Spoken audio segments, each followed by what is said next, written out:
A circle is sketched using the circle tool and then sized, given a diameter value, using the Smart Dimension tool.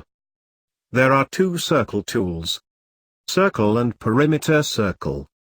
To sketch a circle, the dimensions for this example are in millimeter. Click the front drawing plane tool in the document properties box.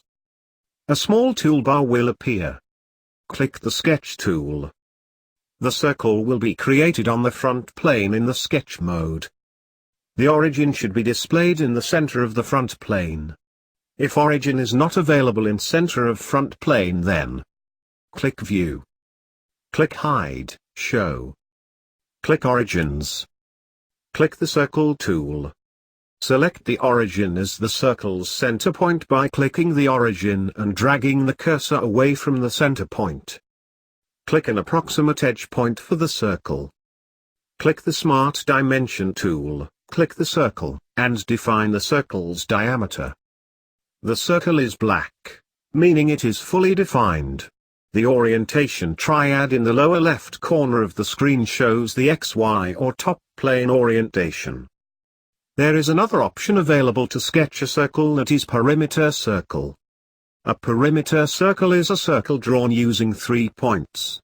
These points may be 3 individual points or points tangent to an existing object.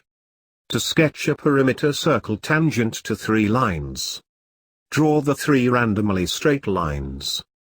The perimeter circle tool is a flyout from the circle tool. Click the perimeter circle tool. Click the approximate center point of each of the 3 lines. Click 3 points on the screen. Make one of the points coincidental with the origin.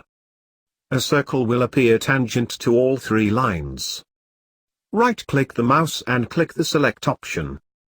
When the sketch relations are shown, you can see that the circle is tangent to each of the lines. To watch our more videos, subscribe our channel and press bell icon. If you like this video, press like button and share to your friends. Thanks for watching.